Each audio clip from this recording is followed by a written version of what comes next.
Jadi sistem kapitalisme ini adalah satu sistem ekonomi di mana pihak swasta memiliki dan mengendalikan alat-alat produksi dan industri.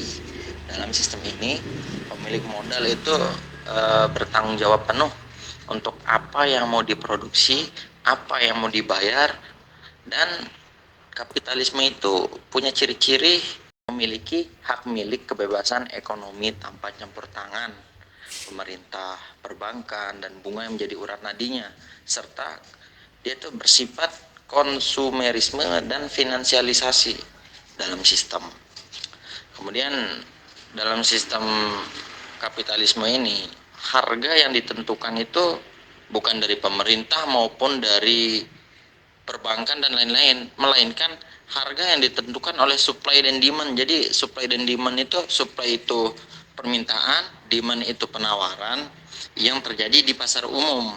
Pemerintah itu cuma bisa membuat aturan seperti undang-undang upah minimum ataupun UMR atau aturan anti monopoli.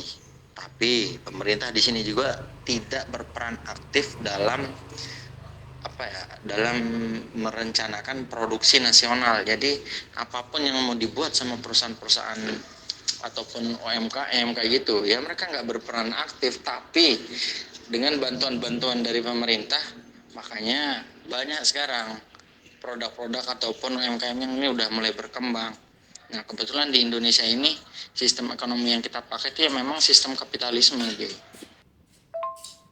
Kemudian yang kedua, mendapatkan uang dan menyimpan uang itu adalah keahlian berbeda. Itu maksudnya di sini yang pertama, cara mendapatkannya uang itu beda-beda semua orang. Ada yang masih minta, ada yang udah kerja, ada yang jadi pejabat, yang jadi pengusaha, yang jadi karyawan, ya macam-macam lah. Macam-macam caranya orang dapat uang. Tapi yang mereka cari itu ya cuma satu, nominalnya. Terkadang ada sekarang yang kerja jadi kuli dapat gaji 5 juta sama PNS yang gajinya 5 juta.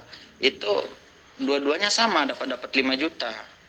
Nah, kemudian yang membedakan di sini menyimpan uang adalah keahlian menyimpan uang adalah dua keahlian yang berbeda. Artinya kalau menyimpan uang itu kan,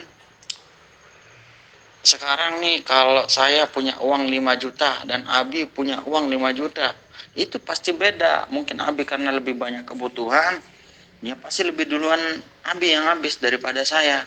Begitupun sebaliknya, bisa juga saya yang duluan habis uang yang 5 juta itu karena saya nggak bisa cara nyimpennya gimana cara mengelola uangnya itu gimana, manajemennya kita nggak ada, ya berapapun uang yang kita dapat akan habis. Ya, singkatnya di sini bukan berarti apa pekerjaan kita, dari mana pemasukan kita, bukan berarti dari situ. Dalam tanda kutip, ini yang nggak melanggar aturan ya, Bia. Tapi balik lagi, intinya di sini tuh yang dijelaskan bagaimana caranya kita mengelola uang tersebut. Bagaimana pasif income kita, datang terus nggak? Misalkan sekarang kita dapat 10 juta, tapi besok bulan depan kita nggak dapat apa-apa. Kemudian bulan depannya lagi kita dapat 5 juta. Berarti di situ dia nggak menentu. Nah, dari situ kita ambil nilai rata-ratanya. Taruhlah kita dapat nilai rata-rata itu satu bulan lah 2 juta. Yang dari 2 juta satu bulan itu gimana caranya kita mengelola? Nah, kalau ketika kita sudah bisa mengelola yang 2 juta itu, maka kedepannya udah nggak akan ada lagi tuh yang namanya pembengkakan masalah biaya inilah biaya itulah, karena kita udah bisa atasi dari penghasilan yang 10 juta tadi, kemudian yang 5 juta tadi. Tapi yang kita ambil 2 juta di sini adalah nilai rata-rata yang kita dapatkan dalam satu bulan. Kurang lebih jelas atau kurang jelas nih?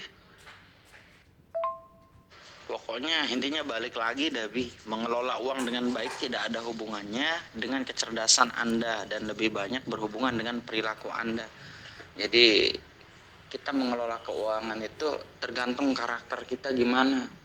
Kalau kita bisa mengendalikan karakteristik kita, ya kita bisa mengendalikan keuangan. Tapi kalau kita nggak bisa ngendaliin karakter diri kita sendiri, nggak bisa ngontrol emosi dan lain sebagainya, ya begitu juga dengan uang. Karena hal yang paling mempengaruhi psikologi kita itu sebenarnya uang ini, bukan yang lain. Uang yang paling mempengaruhi faktor psikologi kita. Banyak hal yang terjadi karena uang, kan pembunuhan, perceraian dan lain sebagainya.